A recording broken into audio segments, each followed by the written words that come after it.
오늘 제22회 사회복지의 날 기념식을 비대면으로 개최하게 되었습니다. 안타깝고 아쉽습니다. 위드 코로나 시대가 되어서 사회복지의 역할이 점점 커져가고 있습니다. 우리 사회복지 종사자들과 시민들은 사회복지에 대한 관점과 이해가 바뀌어야 됩니다.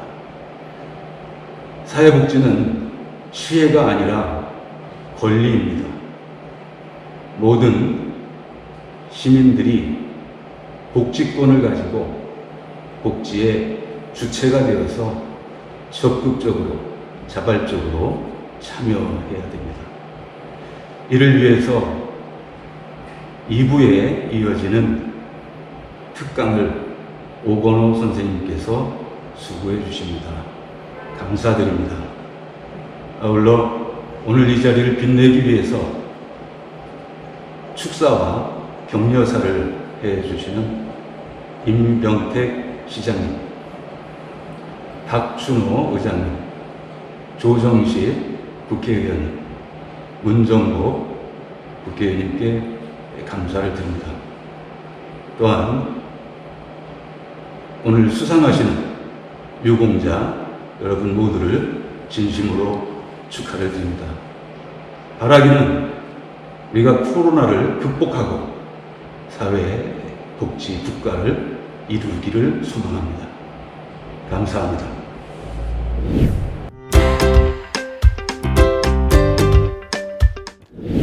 존경하는 시흥시민 여러분, 그리고 사회복지 종사자 여러분, 안녕하십니까? 시흥시장 임병택입니다. 제22회 사회복지의 날을 진심으로 축하드립니다. 안타깝게도 지난해에 이어 올해도 사회복지의 날 기념식을 비대면 행사로 치르게 되었습니다. 지속되는 코로나19로 고생하고 계신 우리 시민분들과 사회복지 종사자 여러분들을 한 분 한 분 직접 만나 뵙고 위로해 드릴 수 없어서 아쉽습니다. 힘든 상황에서도 각자의 자리에서 맡은 바 최선을 다하고 계신 시흥 시민과 사회복지 종사자 여러분들께 진심으로 감사를 드립니다. 더불어 어려운 상황 속에서도 제22회 사회복지의 날을 맞아 온라인 기념식을 준비해 주신 시흥시 사회복지협의회의 리운주 회장님과 관계자들의 노고에 감사드립니다. 사회복지 종사자 여러분, 코로나19라는 위기 상황 속에서 우리 시흥시가 더욱더 견고하고 빈틈없는 복지 안전망을 구축해 나갈 수 있는 것은 드러나지 않는 현장 곳곳에서 헌신하고 있는 수많은 사회복지 종사자 덕분이라는 것을 잘 알고 있습니다. 아이들과 어르신, 장애인, 다문화 가정 등 도움이 필요한 이들의 곁에서 든든한 버팀목이 되어주셔서 정말로 고맙습니다. 저는 사회복지 종사자 여러분들이 더욱 안전한 환경에서 행복하게 일할 수 있어야 시민이 더욱 질 높은 사회복지 서비스를 받을 수 있다고 생각합니다. 시흥시는 사회복지 종사자 여러분들의 처우와 권익 향상에도 최선을 다할 것을 약속드립니다. 시민 여러분께서도 열심히 일하고 있는 우리 사회복지 종사자들에게 더 많은 관심과 따뜻한 성원을 보내주시기 바랍니다. 영상으로나마 이렇게 사회복지의 날 기념식에 참여해 주셔서 고맙습니다. 여러분이 모두 오늘 사회복지의 날의 주인공입니다. 복지 시행을 만들기 위한 앞으로의 여정에 모두 함께 해주시기를 다시 한번 부탁드립니다. 고맙습니다.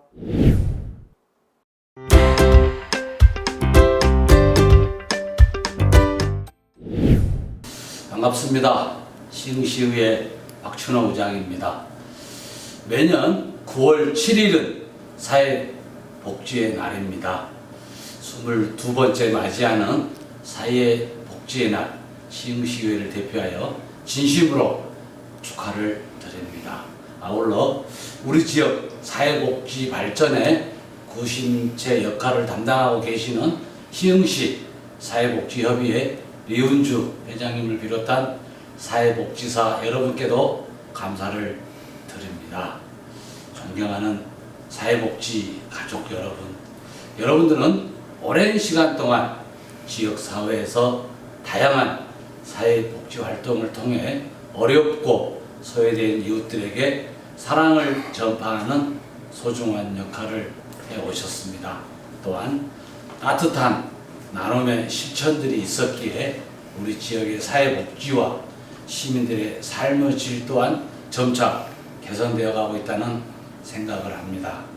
보이지 않는 곳에서 시민들을 도와주고 애쓰는 많은 복지인들의 노고에 감사를 드리며 시흥시의회에서도 많은 관심을 갖고 필요한 지원을 아끼지 않겠다는 약속을 드리겠습니다. 다시 한번 사회복지의 날 기념식을 축하드립니다. 고맙습니다. 존경하는 사회복지인 여러분, 정말 반갑습니다. 경기 시흥갑 국회의원 문정복입니다.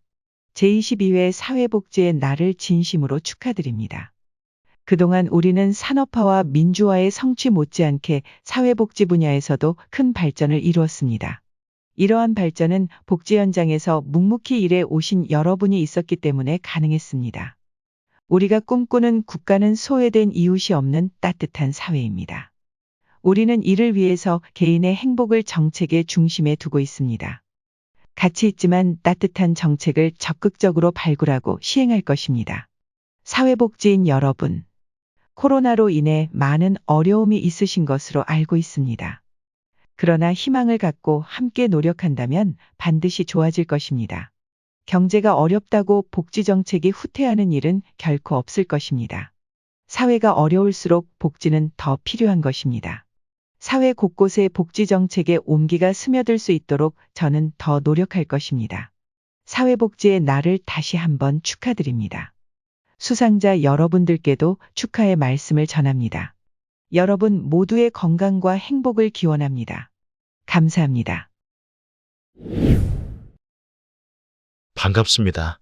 경기 시흥시 을 조정식 국회의원입니다. 제22회 사회복지의 날 기념식 개최를 진심으로 축하드립니다. 직접 기념식에 참석하여 인사드리면 좋을 텐데 함께하지 못한 점 매우 안타깝게 생각합니다. 여러분의 넓은 아량으로 양해해 주시기 바랍니다. 먼저 제22회 사회복지의 날 기념식을 준비하느라 애써주신 이은주 협의회장님 그리고 관계자 여러분께 감사드립니다. 시흥시 사회복지협의회는 2000년 4월 28일 탄생하였습니다. 이후 사회복지 정책 토론회 개최, 시흥복지 아카데미 진행 등 시흥시 복지 증진을 위해 힘써주셨습니다. 더불어 매년 사회복지의 날을 기념해 주시며 사회복지 사업 종사자의 활동을 격려해 주셨습니다. 또한 지역사회의 사회복지에 대한 이해를 증진하는 역할을 도맡아 주셨습니다. 시흥 시민을 대표하여 감사의 말씀을 전합니다. 앞으로도 우리 시흥시 사회복지협의회가 시흥시 복지 증진을 위해 큰 역할을 해주셔야 한다고 생각합니다. 복지도시 시흥을 향한 대장정의 견인차가 되어주시길 바랍니다. 오늘 제22회 사회복지의 날 기념식을 다시 한번 축하드리며 시흥시 사회복지협의회의 건승을 기원합니다. 감사합니다.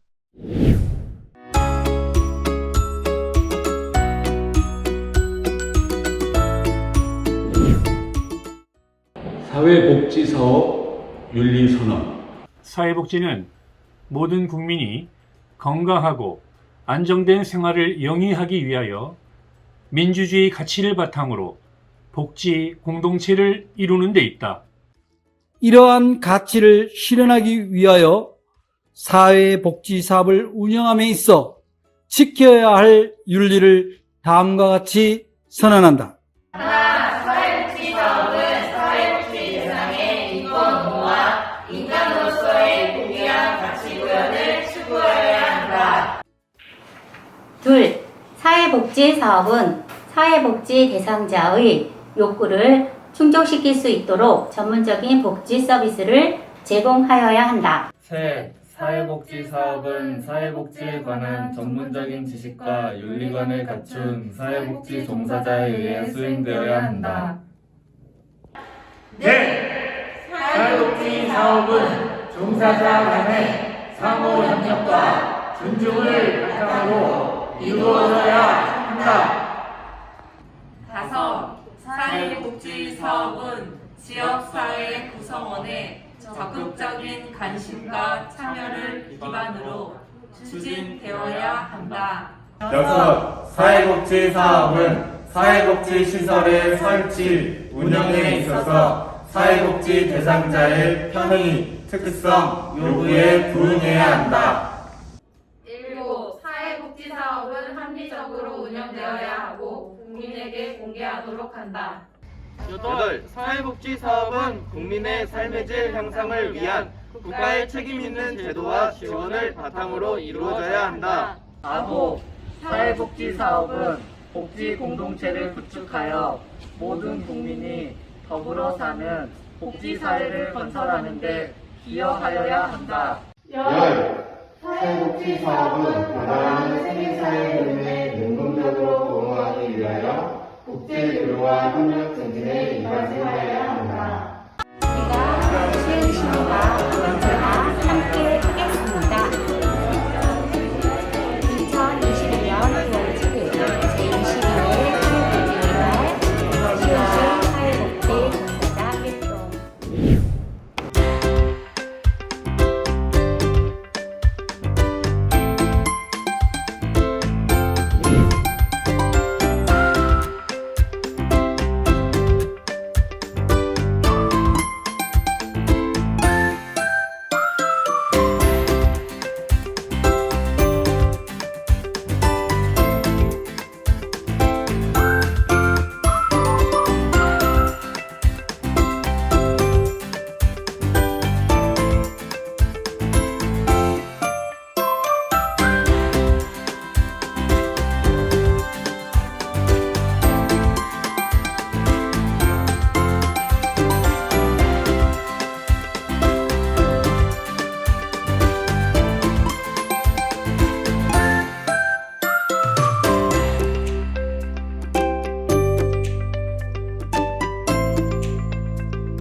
저희 시흥사회 로터리 클럽은 올해 18주년을 맞이하였고 회원수는 63명이며 비영리 봉사단체로서 회원들의 기부를 통해서 나눔을 실천하는 인정받는 봉사단체로 활동하고 있습니다. 시흥사회 로터리 클럽은 시흥 푸드뱅크와 3년 전부터 인연이 되어 매년 정기적으로 쌀 나눔을 후원하고 있고 지역 단체, 개인에게 식품 및 생필품을 기부받아 시흥 관내의 저소득층 가정의 대상자로 원하는 물품을 선택해서 가져가실 수 있도록 서비스를 제공하는 사업을 하고 있습니다. 앞으로 시흥사회 로터리 클럽은 시흥 자원봉사세타협의회와 같은 유수한 기관과 지속적인 연계를 통해 힘든 이웃을 위한 관심을 놓치지 않고 지속적인 후원을 약속드리겠습니다.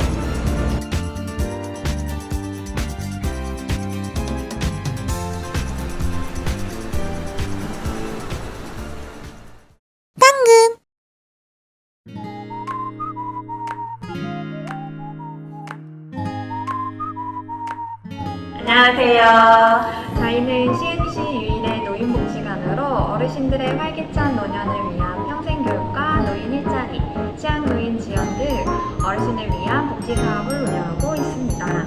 저희는 어르신들의 사회참여 체계를 마련하기 위해 취미여가 활동과 기획행사, 권익증진 사업 등을 운영하고 있으며 이를 통해 어르신들의 복지와 시흥시 복지 증진을 위한 노력을 하고 있습니다.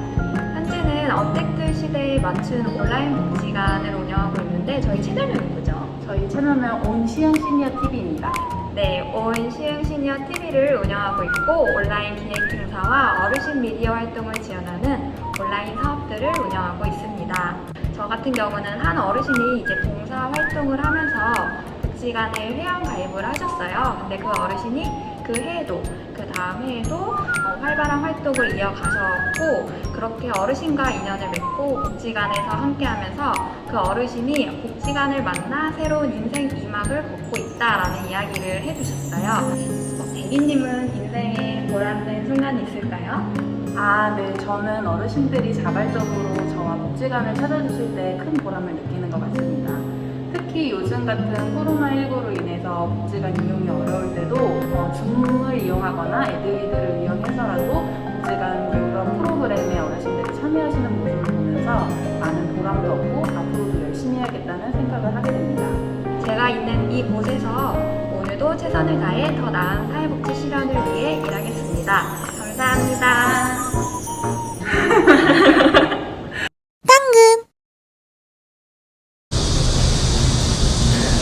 안녕하세요. 세훈입니다. 반갑습니다. 세훈입니다. 호스피스라는 인간 생명의 존엄성을 강조하는 시대 정신에 따라 말기암 환자에 고생하는 환자들의 생명이 다하는 순간까지 양질의 삶을 살다가 품위 있는 아름다운 인정을 받도록 하는 목적을 두는 것이 호스피스입니다. 왜 여기 진작 이 호스피스로 오지 않은가?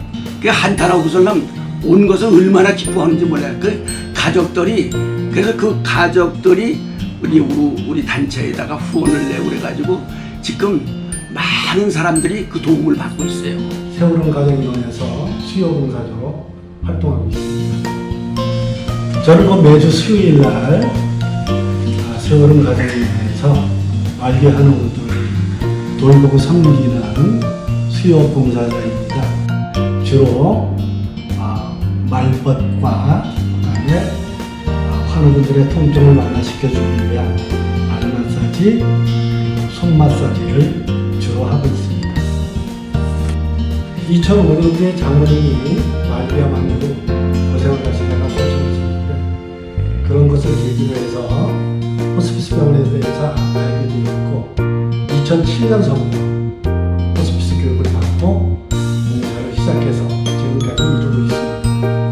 그 말기암 하는 분들한테 가끔 여쭤봅니다. 어떻게 인생을 후회스럽지 않게 살려면 어떻게 하면 됩니까? 라고 이렇게 여쭤보면 자신만을 위해서 사는 것보다 남을 위해서 베풀고 섬기고 덜 볼 때 좀 후회함이 좀 덜 것 같다는 얘기를 드립니다. 거기에 좀 공감을 하고 있고요. 남을 위해서 사는 새로운 두 번째 인생을 산다 그런다면 인생은 결코 후회하지 않을 것 같습니다.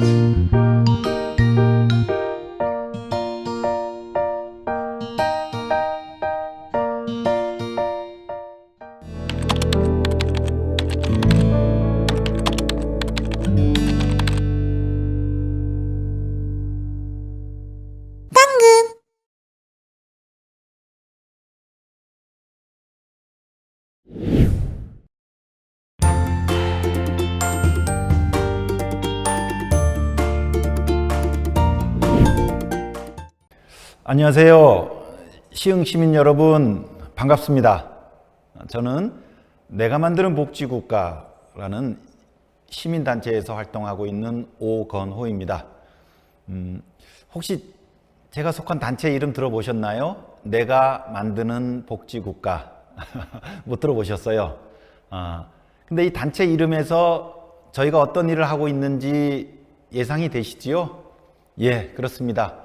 저희는 우리가 사는 이 대한민국을 복지국가로 만들자 이 목표를 가지고 활동하고 있는 시민단체입니다. 그리고 오늘 제가 여러분과 이야기를 나누고 싶은 주제는 이 복지국가를 어떻게 만들 것인가 우리가 만들자는 겁니다. 그리고 우리가 만들지 않으면 만들 수 없는 게 또 복지국가이기도 합니다. 그런데 우리가 그 복지국가를 만들자는 것은 주인공이 되자는 거죠. 예, 지켜보는 관객이 아니라 우리가 복지국가를 만드는 주인공, 참여자가 되자는 말씀을 드리고 싶습니다. 근데 그게 어떻게 하면 가능한 일이지? 나는 시흥시에 살고 있는 그냥 일반 시민인데 내가 무엇을 할 수 있을까? 아직 잘 안 떠오르시죠? 예, 한 40여 분 저와 함께 어떻게 하면 우리가 주체가 될 수 있는지 여행을 떠나 보도록 하겠습니다. 시작하겠습니다. 첫 번째는 복지국가에 대해서 제가 간단하게 제가 이해하는 바를 말씀드리고자 합니다. 우리 시민 여러분들도 학교에서 공부하기도 하고 또 워낙 복지국가 이야기가 많이 나오니까 익숙한 주제입니다. 혹시 만약 이런 질문을 받으시면 어떻게 답을 하시겠습니까? 간단한 질문입니다. 복지국가가 뭐예요? 혹시 여러분의 자녀분이 초등학교 다니는 아이가 혹은 조카가 아마 학교에서 혹은 TV에서 이 복지국가라는 단어를 듣고 궁금증을 갖게 되었어요. 이모, 엄마, 복지국가가 뭐야? 어떻게 답을 하시겠습니까? 그렇죠? 대충 떠오르셨죠? 복지국가 하면 가장 상징적으로 소개되는 문구가 있습니다. 요람에서 무덤까지. 우리 시민이 태어나서 이 세상을 떠날 때까지 가장 기본적인 생활은 국가가, 그 사회가 보장하는 나라가 바로 복지국가입니다. 맞습니다. 그러면 그러한 복지국가는 어떻게 만들어질까요? 그렇죠. 그런 제도들이 층층이 쌓여야 되겠죠. 만약에 우리가 복지국가를 5층짜리 집이라고 하면 그 복지 제도들이, 즉 제가 그걸 벽돌로 말씀드리면 그 복지의 벽돌들이 하나씩 쌓이게 될 겁니다. 기초생활보장제도가 도입되고요. 또 학교에서는 무상급식이 이루어지고요. 또 아이들을 돌보는 어린이집, 유치원, 무상보육이 10여 년 전부터 시행되고 있고요. 우리 또 어르신들에게는 기초연금을 드리고 있습니다. 처음에는 매월 10만 원 정도 드렸는데 이제 20만 원, 30만 원까지 드리고 있고요. 그리고 국민건강보험 아시죠? 우리가 보험료를 내면 병원을 이용할 때 본인 부담금이 많이 줄어듭니다. 또 일자리에 어려움을 가지신 분들은 또 실업급여를 받을 수 있고, 이렇게 제도들이 계속 쌓여서 5층까지 이르면 이젠 복지국가가 되었다. 요람에서 무덤까지의 나라가 되었다. 이렇게 우리가 얘기할 수 있을 겁니다. 복지국가의 가장 모델, 선도국가라고 하면 보통 스웨덴이라고 얘기하죠. 우리 잠시 한번 스웨덴으로 가볼게요. 그리고 스웨덴의 시민을 만났어요. 그 나라는 태어날 때부터 복지국가를 경험한 시민들이죠. 아버지, 어머니도 복지국가에 살았고 자기도 살고 있고 자식들도 복지국가에 살 걸로 기대하고 있습니다. 스웨덴 시민에게 동일한 질문을 던져볼게요. 복지국가는 무엇이죠? 그러면 그분들은 어떻게 대답할까요? 예, 저희 대답처럼 요람에서 무덤까지 이렇게 답을 하시는 분들도 계실 겁니다. 그런데 스웨덴 시민들은 훨씬 더 많이 이렇게 답을 한답니다. 복지국가요? 그 복지국가는 모든 아이가 우리 모두의 아이로 여겨지는 나라예요. 우리 대한민국에서는 무상보육 제도가 도입된 나라예요. 이제 기초연금도 오르고 건강보험 보장성도 확대되면 복지국가가 될 거예요. 라고 답을 하는데, 이 스웨덴 시민들은, 복지국가를 직접 경험하고 살고 있는 시민들은 이렇게 답을 한답니다. 모든 아이가 우리 모두의 아이로 여겨지는 나라. 우리 사회 어르신들이 우리 모두의 부모님으로 우리가 여기는 나라. 혹 생활에 혹은 신체에 어려움이 있을지언정 이 모든 사람들이 우리의 형제, 가족으로 여기는 나라. 자, 첫 번째 답과 두 번째 답은 좀 다르죠? 물론 두 답은 다 중요합니다. 그래서 저는 복지국가는 하나의 기둥이 아니라 두 개의 기둥으로 이루어진 집이라고 이해합니다. 첫 번째 기둥은 요람에서 무덤까지 복지의 제도들이 층층이 쌓인, 그래서 그게 단단하게 5층까지 되면 복지국가의 한 기둥이 만들어지는데, 반드시 복지국가가 튼튼한 집이 되려면 또 하나의 기둥이 필요합니다. 비바람에도 그 복지제도의 벽돌들이 무너지지 않기 위해서는 그것을 단단하게 붙들어주는 또 하나의 기둥이 필요합니다. 저는 그거를 사회 연대의 기둥이라고 이야기하고 싶습니다. 첫 번째 답변은 요람에서 무덤까지 여러 복지 제도들을 이야기할 때는 복지국가를 양적인 제도적인 틀로 이해를 한 겁니다. 하지만 또 하나의 기둥, 복지국가는 모든 아이가 우리 모두의 아이로 여겨지는 일종의 연대, 관계, 주체의 기둥입니다. 그래서 복지국가는 무상급식, 무상보육, 기초연금처럼 복지의 제도들도 5층까지 올라가야 되지만 또 하나의 기둥, 우리 어르신들을 우리가 같이 돌보고 아이들을 같이 돌보는 이런 연대의 기둥도, 연대의 벽돌도 같이 5층까지 올라가야 안전하고 튼튼하고 우리 자식 세대들까지 살 수 있는 좋은 복지국가 집이 됩니다. 자, 우리 대한민국에서도 복지 바람이 불었어요. 굳이 그 전환점을 따지면 한 10여 년 전 무상급식 열풍으로 시작해서 보편복지, 복지국가, 이제는 보수 쪽이든 진보 쪽이든 가리지 않고 다 복지국가를 이야기하고 있습니다. 우리 시흥 시민 여러분, 그래서 대한민국의 복지국가는 잘 발전하고 있습니까? 특히 두 기둥이 균형 있게 같이 1층, 같이 2층, 같이 3층으로 올라가고 있을까요? 저는 이렇게 판단합니다.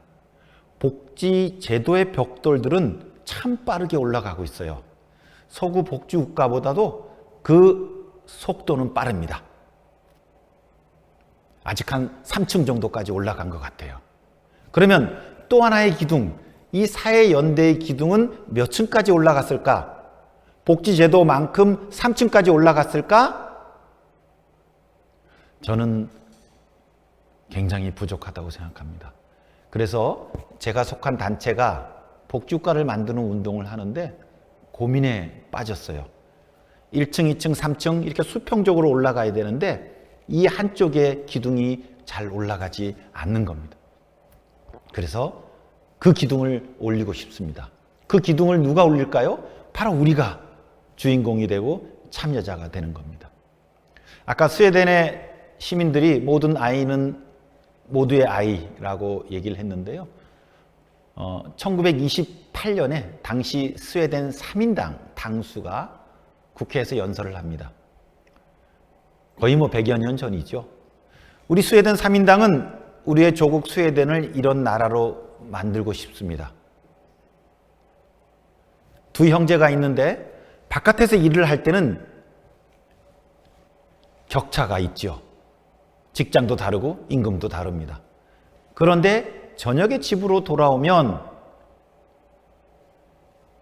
바깥에서 있었던 그 계급장은 사라지고 오손도손 형제애로 가족애로 같이 살게 됩니다. 그렇다. 우리 스웨덴을 국민의 집으로 만들겠습니다. 스웨덴이라는 집에 살고 있는 모든 국민은 저녁에 가족들이, 형제들이 같이 오손도손 손을 잡고 살듯이 그런 공존과 협동과 연대의 나라를 만들겠습니다. 이렇게 국민의 집을 주창하고 그게 복지국가가 된 겁니다. 바로 그러한 전통 하에서 스웨덴 시민들도 자신의 복지국가를 이야기할 때 양적인 제도보다는 모든 아이를 우리 모두 아이로 여기는, 어르신 모두를 우리의 부모님으로 여기는 이런 사회 연대의 가치를 가지게 된 겁니다. 과연 아직 첫 번째 기둥에 비해서 지체되어 있는 이 두 번째 기둥을 어떻게 올릴 수 있을까? 이제 그 얘기를 해야 될 텐데요. 권력이라는 개념을 제안 드립니다. 권력? 이거 별로 안 좋은데? 좀 부담스러우시죠? 이제 곧 대통령 선거인데. 그렇습니다. 대통령 선거도 권력을 다투는 행위입니다. 하지만 우리 일상생활에서, 이 인간 사회에서 권력이라는 건요, 굉장히 일반적이고 보편적인 개념입니다. 사회과학에서 권력은 영어로 무엇일까요? 그렇죠. 파워입니다. 한 사람이 무인도에서 살고 있다면 권력은 존재하지 않습니다. 권력은 반드시 두 사람이 이상이 존재할 때, 즉 사회에서만 발생합니다. 저희 집에서도 권력이 존재하지요. 채널 권력이 있습니다. 우리 아이들이 TV를 볼 때 저는 그 TV의 리모컨을 건드릴 수 없습니다. 채널 선택 권력을 그들이 가지고 있습니다.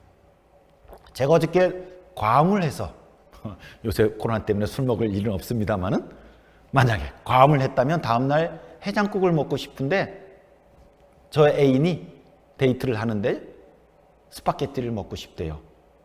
어떡하나요? 스파게티를 먹으러 갑니다. 왜? 오늘 점심 메뉴 결정권력을 그녀가 가지고 있기 때문입니다. 이처럼 두 사람 이상의 인격체가 존재하게 되면 항상 어떤 의사결정, 아주 중요한 대통령의 국정 의사결정도 있지만 어떤 채널을 선택할지, 무엇을 먹을지도 의사결정입니다. 근데 다른 인격체이기 때문에 두 사람의 의사결정이 같을 수 없거든요. 다를 수밖에 없습니다. 그래서 막스 베버라는 이 고전 사회 과학자가 이렇게 정의를 내렸어요. 권력은 인간사의 어느 곳에도 존재하는 현상이다. 그리고 그 권력을 이렇게 정의를 내렸어요. 타인의 뜻에 반하여, 타인의 의지에 반하여 나의 의지를 관철시킬 수 있는 힘이 권력입니다. 그렇죠? 그래서 우리 집에서는 제 자녀들이 채널 권력을 가지고 있는 겁니다. 왜 권력 이야기를 하느냐? 복지국가를 만드는 데 있어서는 권력이 필수적입니다. 우리가 시장에서 물건을 살 때는요, 굳이 권력이 작동하지는 않습니다. 교환하는 두 물건의 값이 같으면 계약을 맺고 서로 교환 행위가 이루어집니다. 그런데 복지는 그렇지 않습니다. 모든 복지 제도의 의사결정은 어디에서 이루어집니까? 시장에서 두 사람의 계약에 따라 이루어지는 게 아니죠. 등가 계약에 따라 모두 다 정치적으로 의사결정됩니다.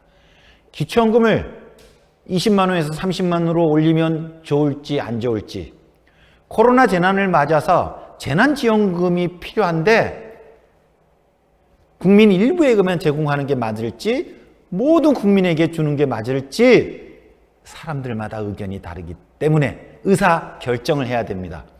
그래서 자신의 의지를 더 관철시킬 수 있는 쪽의 의견대로 결정이 됩니다. 왜? 그들이 권력을 더 많이 가지고 있기 때문에, 다수당이 더 많은 여론의 힘을 가지고 있는 측이 그럴 겁니다.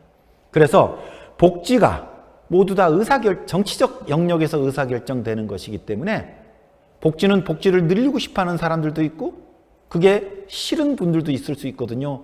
그러면 난 세금만 더 낼 것 같은데? 이런 분들은 복지에 대해서 소극적이거나 혹은 어떤 경우에는 되게 저항할 수도 있습니다.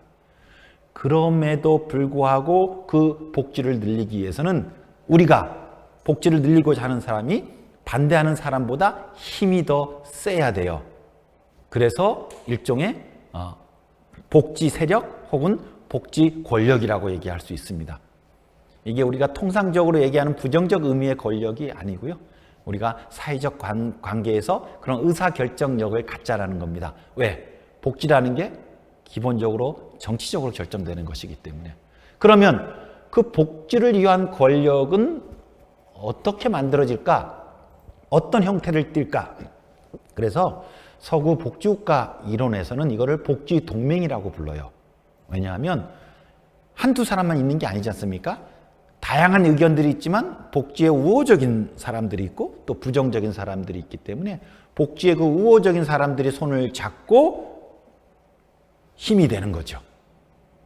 그럴 때 그 힘의 근원이 중요합니다. 왜 제 딸이 우리 집에서 채널 권력을 가질까요? 제가 힘이 더 센데 딸이기 때문입니다. 왜 제가 해장국을 먹고 싶은데 스파게티를 먹을까요? 그냥 내가 우기면 되는데 제가 사랑하는 존재이기 때문입니다. 즉 뭐냐면 채널 권력을 그가 갖고 정심 선택권을 그가 갖는 이유는 그가 갖고 있는 어떤 특성이에요. 제가 사랑하는 사람이라는, 저의 자녀라는. 똑같은 겁니다. 복지에서도 왜 이쪽의 목소리가 더 큰지에 대한 그 근거가 있어요. 터전이 있어요. 그를 복지동맹에서는 복지자원이라고 얘기하는데요. 제가 그거를 두 개로 나눠 보겠습니다. 하나는 경성 권력 자원이라고 눈에 보여요. 하드한 거. 보통 정당과 노동조합을 얘기합니다. 정당은 정치 권력에 접근할 수 있는 독보적인 조직이에요. 왜냐하면 후보를 내고 또 행정 권력, 의회 권력에 접근할 수 있으니까 정치적 방망이를 두들길 수 있죠. 그리고 전통적으로 서구에서 복지국가를 만들 때 노동조합이 굉장히 큰 역할을 했어요. 노동조합은 우리 사회에 존재하는 조직 중에서 굉장히 특수한 조직이에요. 왜냐하면 자본주의 시장 논리에서 유일하게 타인의 재산권을 개입할 수 있는 조직이 유일하게 노동조합입니다. 뭔지 아시겠죠? 단체 행동권. 그러니까 이런 이프복권 그리고 단체 행동권이라는 조직 자원을 가지고 있으니까 정당들이, 복지국가를 지향하는 정당들이 복지국가를 지향하는 노동조합이 손을 잡고 서구 복지국가를 만들어 왔습니다. 그래서 복지동맹의 이런 조직적 자원의 두 세력, 그래서 경성 권력 자원으로 정당과 노동조합을 얘기합니다. 한국은요, 안타깝게도 서구적 맥락에서 보면 정당과 노동조합이 그리 강력하지 못합니다. 그러면 복지국가가 가능하지 않을까? 가능하다고 생각합니다. 복지 동맹을 이루는 또 하나의 권력 자원이 있거든요. 저는 그거를 연성 권력 자원이라고 이름을 붙이겠습니다. 소프트합니다. 조직이 없어요. 조직이 없음에도 불구하고 어떠한 힘을 발휘할 수 있는 그 권력 자원이 있다는 겁니다. 그게 연성 권력 자원입니다. 어떤 걸까요? 그래서 연성 복지 주체는 어떻게 형성될까? 공통의 경험입니다. 왜? 제 자녀와 저의, 제 애인과 저의, 제 친구의 이런 공통의 경험이 쌓이게 되면 그들만이 공유하는 어떤 가치가 생겨나게 됩니다. 그리고 그 가치를 공유하게 사람들은 이제는 한 사람이 아니고 그 관계 자체가 집단 주체가 되는 거죠. 한국에서 가장 대표적인 전통적인 연성 주체가 있습니다. 누구일까요? 우리가 남이가. 이런 이야기 가끔 우리가 듣죠? 우리가 남이가. 우리 지역 출신이, 우리 학교 출신이, 이런 거죠. 한국에서는 되게 정치적으로 부정적 의미로 쓰입니다만은 막강한 힘을 발휘해요.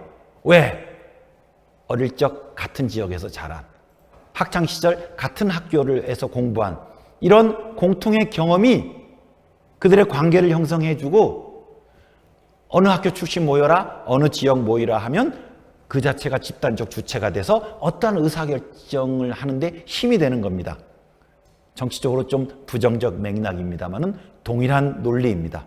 우리가 굉장히 진취적이고 긍정적인 방향으로 어떤 공통의 경험을 할 수 있다면 그 공통의 경험 속에서 어떤 가치를 공유하게 된다면 가족이라는 가치를, 사랑이라는 가치를, 우정이라는 가치를, 협동이라는 가치를 우리가 같이 갖게 된다면 그 가치를 가진 그 집단이 공통의 주체가 되는 겁니다.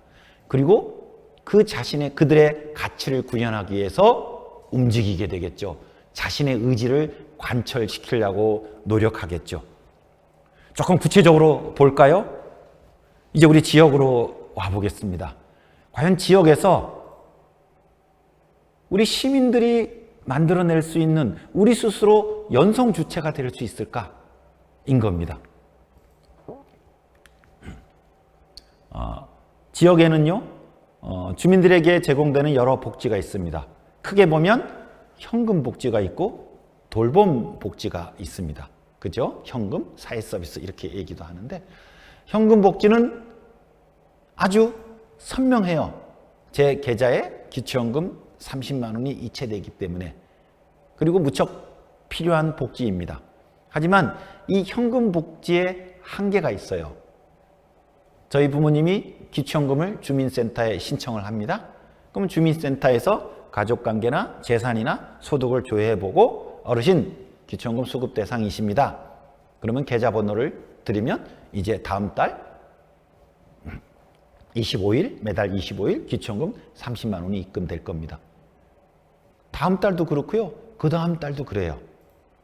즉 현금 복지의 한계는 뭐냐면 처음에 수급자가 되면 그 다음부터는 매달 계좌 이체 행위만 이루어집니다. 즉 사람들의 공통의 경험, 관계망이 형성되기 어렵다는 거예요.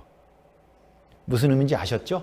현금 복지와 비교해서 돌봄 복지, 지역에서 우리 주민들끼리 혹은 사회복지사를 통해서 이루어지는 이 돌봄 복지, 서비스 복지는 반드시 공통의 경험이 매개되게 됩니다. 사회복지사분과 그리고 그 복지 서비스를 받는 어르신과 장애인과 지역 주민과 아동과, 그리고 그러다 보니까 그 공통의 경험 속에서 관계가 생기겠죠. 내 자식보다도 더 고마운 우리 사회복지사 분, 이런 관계도 형성될 수 있고요. 거꾸로 너무너무 부정적인 관계, 그죠? 원수 관계도 될 수 있습니다. 심지어는. 그렇죠? 난 저 사람 오면 너무 싫어. 왜? 이게 사람의 서비스가 행해지는 일이니까. 그래서 이 공통의 경험이 중간에 매게 된다는 건 이게 부정적으로도 갈 수 있지만 그런 방향으로 가자는 취지는 아니겠죠. 그게 긍정적인 의미의 공통의 경험들이 쌓이게 되면 저와 어르신과 아동과 혹은 지역 주민과 그 가족들과 어떤 관계가 형성된다는 거예요. 그 관계 속에서 서로의 맺음, 서로 생각하는 가치를 공유하게 되고 집단 주체가 될 수 있다는 겁니다. 그래서 대한민국을 복지국가로 많은 그런 연성적 시민 권력, 시민 주체는 어떻게 생겨날까? 일단 공간적 의미에서 지역입니다. 지역에서만이 공통의 경험이 가능하기 때문에 시흥시에 사는 사람이 저기 전라도 경상도에 사는 사람들, 주민들하고 접촉할 수 없지 않습니까? 그런 면에서 저는 이 지역에서 이루어지는 복지를 매개로 한 공통의 경험이 무척 중요하다고 봅니다.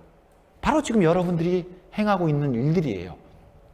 그래서 이게 단순하게 복지 서비스를 제공한다는 그 복지 행정적, 복지 서비스적 의미뿐만 아니라 이 속에서 이루어지고 있는 어떠한 사회적 주민 간의 관계의 형성, 이것도 우리가 주목해서 보자는 겁니다.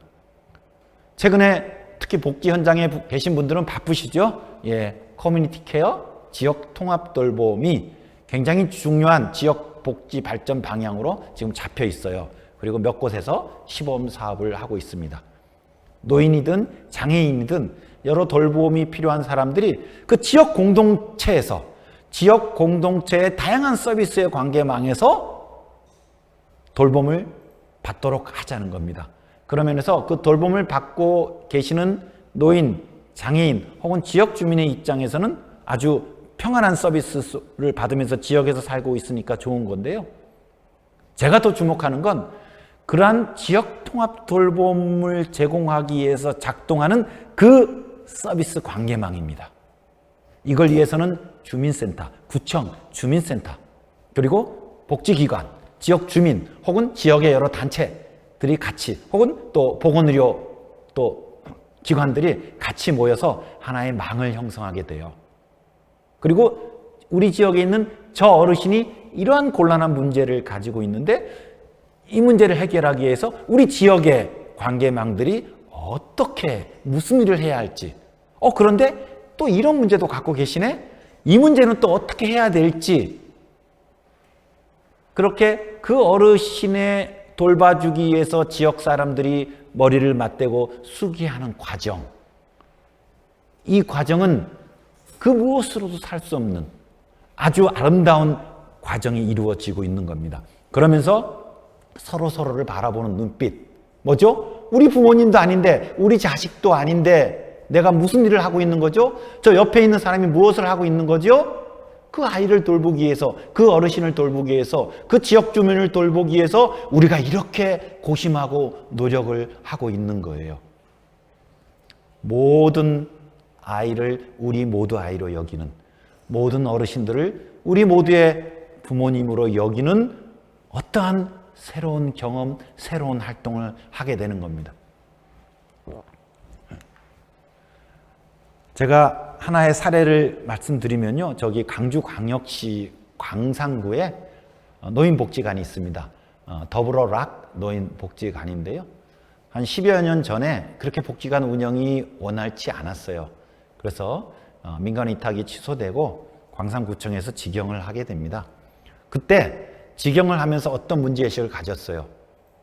이 노인복지관이 이용률도 떨어지고 별로 평이 안 좋아서 이제 새롭게 혁신을 하는데 어떻게 바꿔야 될까라고 하면서 핵심적으로 정한 원칙이 이거였습니다.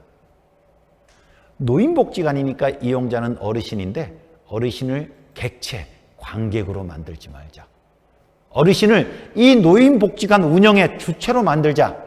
그래서 자체를 만들고 프로그램의 의사결정권을 어르신들에게 드렸어요. 거기서 예를 들면 저 오건호를 노인복지 교육 강사로 불렀습니다. 그전에는요, 사회복지사 실무를 맡고 있는 분이 저를 불러요. 강의날이 오면 그래도 강의실에 어르신들을 참석시키기 위해서 어르신들한테 전화 걸고 여기 참석하세요 그랬어요. 근데 이제는 달라요. 왜? 어르신들이 스스로 의사결정해서 저 강사를 모셨기 때문에 오늘 행사의 이 진행도 우리 책임이에요. 어르신들이 직접 나섭니다. 자신의 친구분들을 불러오는 거죠. 야, 모여! 오늘 내가 기획한 행사가 있는데 한번 들어봐. 그랬더니 모이게 되는 거예요. 모이니까 어떻게 됩니까? 그 교육은 하나의 소재일 뿐이에요. 모이니까 거기서부터 얘기가 시작됩니다.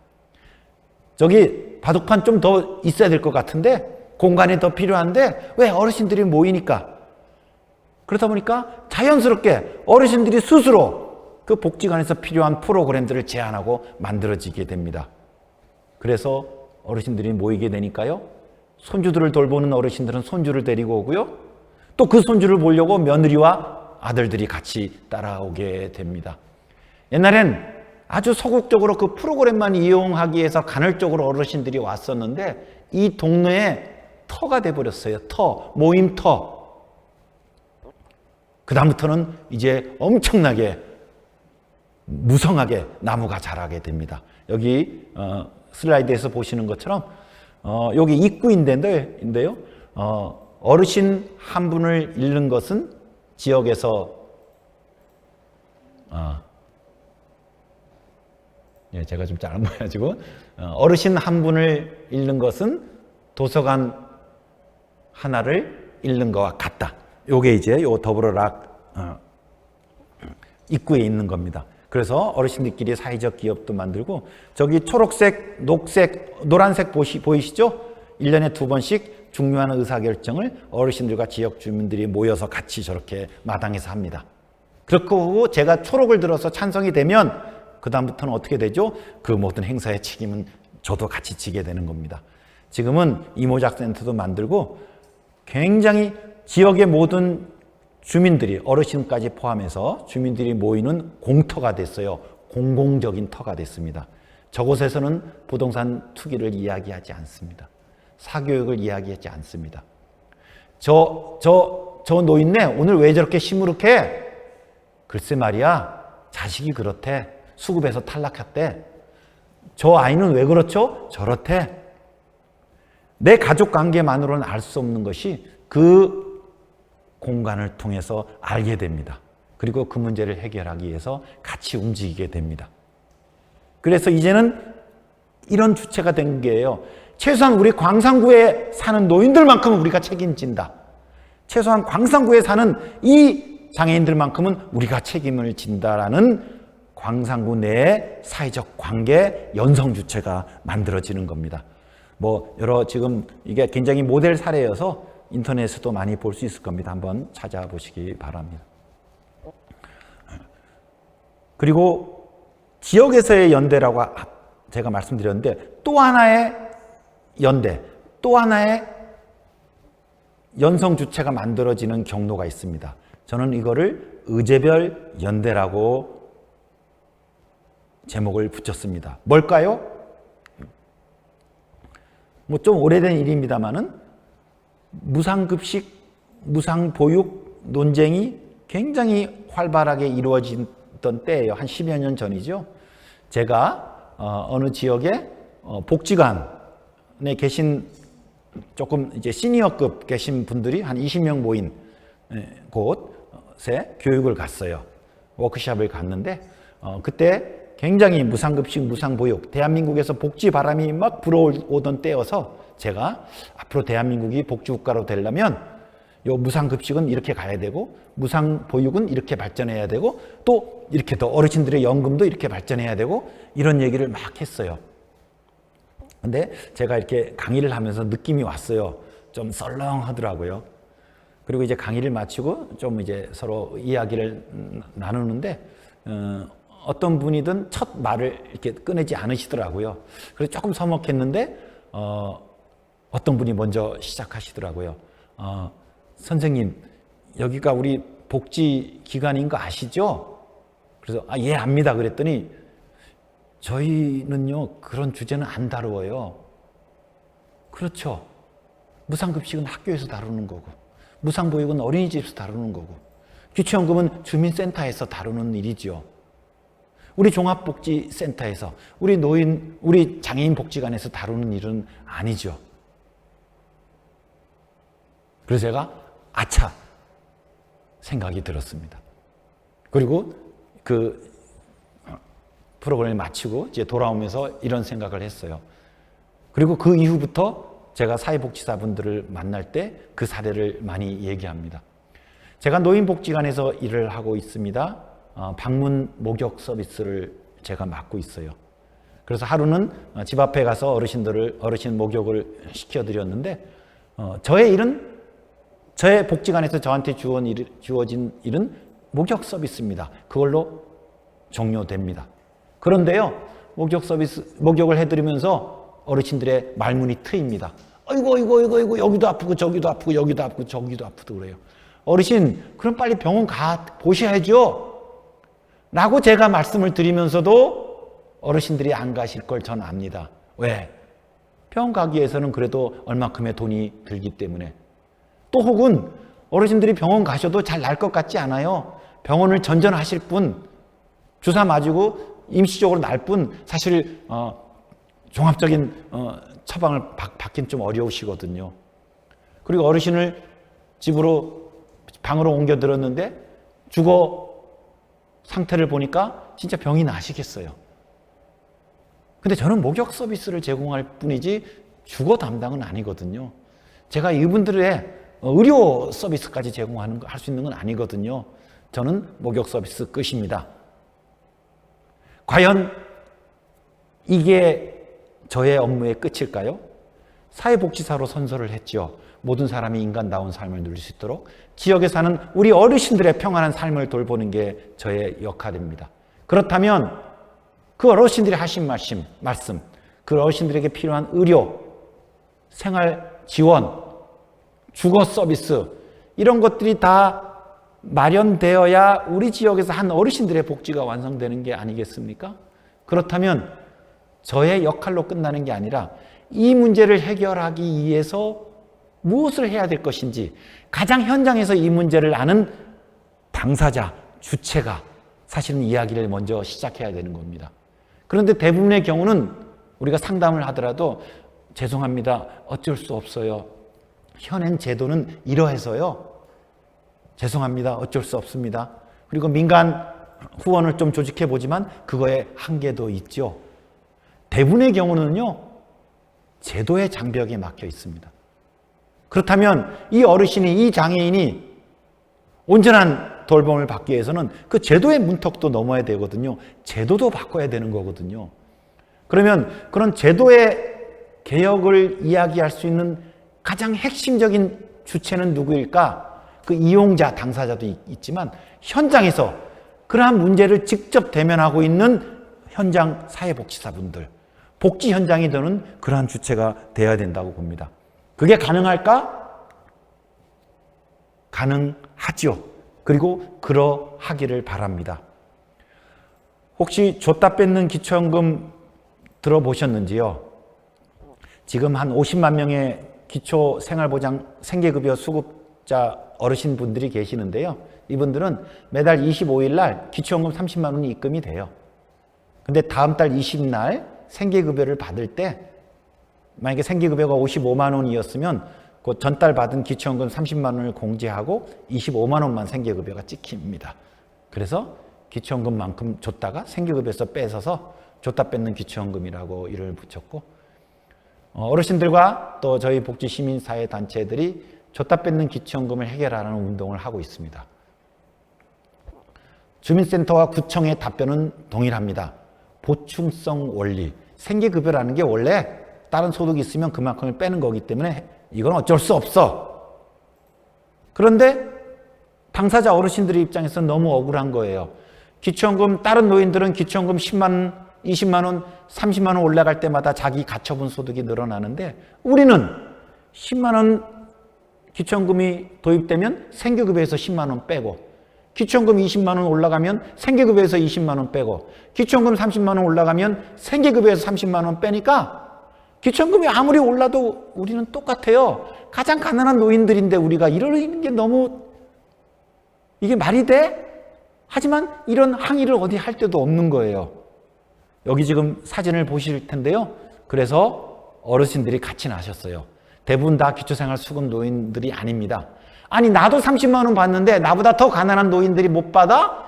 이 이야기를 듣고 화가 나신 분들이 모였습니다. 그리고 사회복지사분들도 기자회견도 하고 광고도 하고 거리 서명도 하고 이 운동을 계속 펼쳐오고 있습니다. 아직 해결되지는 않았지만 그래서 재작년부터는요, 국회에서 30만 원까지는 아니더라도 한 절반 정도라도 지급하자는 논의가 이제 꽤 많이 무르익고 있습니다. 곧 열매가 맺어지기를 바랍니다. 저는 이 줬다 뺏는 기초연금 문제가 일부 해결되면 저희가 그렇게 얘기했어요. 조그만 버스를 빌려서 전국 방방곡곡에 경로당을 찾아가겠다. 이제 생계급여 수급 어르신들도 기초연금을 10만 원, 20만 원 더 받게 되셨는데 이게 어떻게 가능했는지 아시나요? 경로당에 방문해서 이 복지제도가 도입됐다라고 자랑하는 건 모두 다 정치인인데 이 줬다 뺏는 기초연금을 해결한 주체는 우리 같은 노인이었어요. 이 문제를 느낀 사회복지사였어요. 우리 지역 주민이었어요. 그래?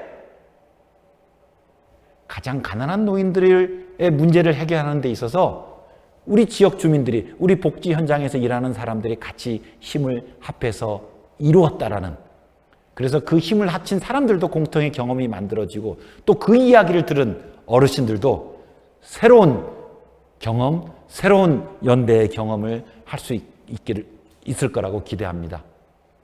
이게 왜 중요한가요? 줬다 뺏는 기초연금으로 끝나지 않고 이 경험은, 이 관계는, 여기서 같이 갖게 된 이 가치는 이 기초연금이라는 소재에 끝이지 않고 어르신들에게 필요한 다양한 여러 복지 제도의 문제를 해결하게 만드는 에너지가 될 겁니다. 저희 단체와 또 여러 어린이 기관들이 같이 활동하고 있는 주제가 하나 있습니다. 어린이 병원비 국가 보장이에요. 이것도 한 5년 정도 된 운동인데요. 여러 어린이 단체들이 모금을 통해서 아픈 아이들의 병원비를 지원합니다. 그리고 연말에 어떤 한 분이 우리가 다음에 내년에 어떤 일을 하려고 사업 기획을 하려다가 누가 이렇게 푸념을 이야기한 거예요. 우리는 언제 맨날 이런 식으로 아이를 도와야 되지? 모금을 통해서. ARS 1,000원을 시민들에게 호소하는 방식을 통해서. 그러다가 누가 번뜩 얘기했어요. 국가 보고 하자 그러자. 그래 맞아. 국민건강보험이 하면 될 일을 왜 우리가 민간 모금을 통해서 해결해야 되지? 불가피하게 아픈 아이들이 생겨날 수밖에 없는데 이거를 왜 민간 모금을 통해서 해야 되지? 국민건강보험이라는 공적 제도가 있는데.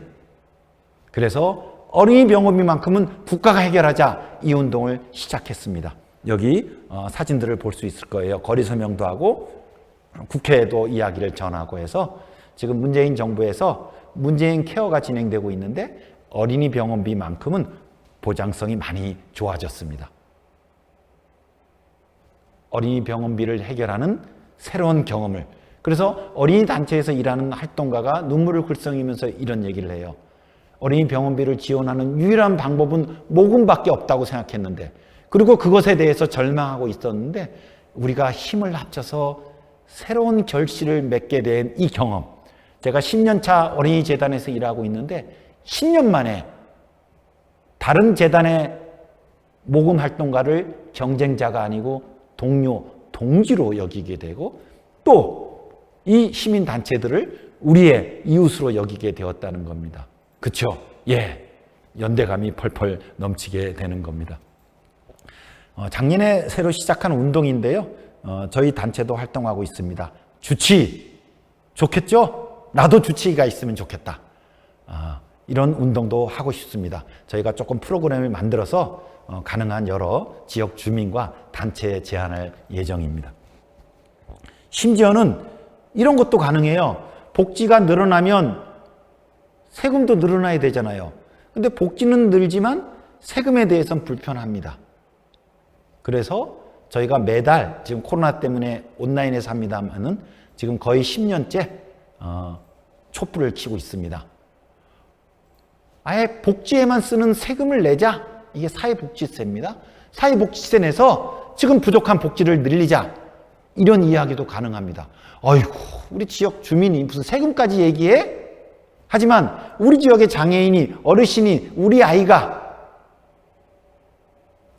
요람에서 무덤까지 안전한 생활을 하기 위해서 세금이 필요하다면 그 세금도 냅시다. 아직은 초기 단계입니다만은 이런 운동도 가능하다고 봅니다. 제가 몇 가지 의제를 말씀드렸는데요. 기초연금이든 어린이 병원비든 혹은 주치의든 혹은 세금이든 보육 돌봄도 있을 수 있고요. 커뮤니티 케어, 지역 통합 돌봄도 있을 수 있습니다. 이 의제들은 어떤 특징을 갖고 있느냐? 우리가 공감할 수 있는 의제라는 겁니다.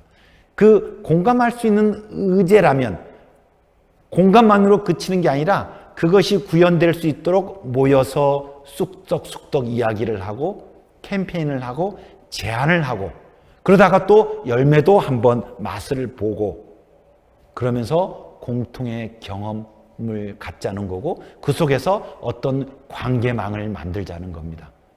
그렇게 되면 시흥시를 뛰어넘어서 내 복지관을 뛰어넘어서 공통의 경험을 가진 어떤 사회적 관계망이 형성될 거라고 봐요. 그거를 제가 연성 시민 주체라고 부르는 겁니다. 대한민국이 복지국가라는 집으로 가기 위해서, 집이 되기 위해서는 두 개의 기둥이 5층까지 올라가야 되는데 제도 벽돌은 올라가고 있는데 이 사회연대 시민주체 벽돌이 아직 올라가고 있지 못하거든요. 모두 다 정치권만 바라봅니다. 올려주세요. 해주세요. 그렇게 해서 제도가 도입됩니다. 공중에서 뚝 떨어지듯이.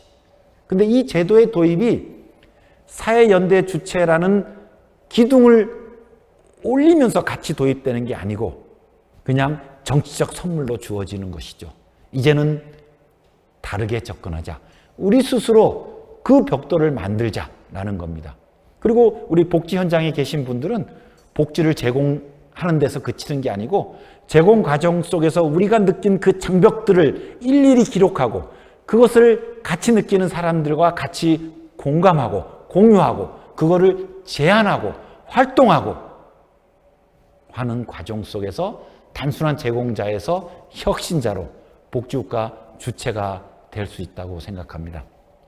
그래서요, 복지국가 제도는 한순간에도 도입될 수 있습니다. 국회에서 의사결정을 하면. 첫 번째 기둥은 뚝딱하고 만들어질 수도 있지만 이 두 번째 기둥은 그렇게 만들어지지 않아요. 오랜 경험이 쌓여서 관계가 형성되고 가치가 형성되고 그 가치를 서로 함께하는 주체가 만들어지는 것이기 때문에 시간이 필요합니다. 하지만 복지국가 대한민국을 만들기 위해서는 반드시 필요한 기둥입니다. 이제 우리가 그 기둥을 만들자는 겁니다. 우리가 그 연성 시민 주체가 되자는 겁니다. 그냥 되진 않습니다. 우리가 공감할 수 있는 의제를 개발하고 만들고 공동의 활동을 또 우리가 계속 추진해야 되겠죠. 그러면서 우리 스스로의 연대감을 가지게 되는 겁니다. 그리고 어떤 열매가 맺어졌을 때, 우리 대한민국이 복지국가가 되었을 때 혹시 다른 나라 시민들이 우리 대한민국을 방문해서 우리 시흥시를 방문해서 우리 시흥 시민에게 물어봤을 때 한국이 복지국가가 뒤늦게 되었는데요. 어떻게 그렇게 복지국가가 되었을까요? 복지국가가 뭐예요? 라고 물어봤을 때 그때는 이렇게 답을 했으면 좋겠어요. 그거요, 무상급식도 있고요, 보육도 있고요, 기초연금도 있는 나라예요. 나는 이런 양적 제도의 설명보다는 그거요, 모든 어르신들은 우리 모두의 어르신으로 여기는 나라가 복지국가예요. 모든 아이, 모든 장애인은 우리 모두의 아이, 우리 모두의 장애인으로 여기는 나라가 복지국가예요.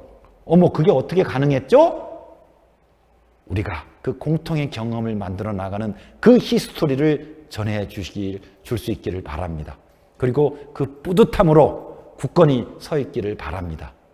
그러면 그 복지국가 대한민국은 어떤 비바람에도 흔들리지 않는 굳건한 복지국가가 될 것이고 우리 자식들도 그 복지국가에 살게 될 겁니다.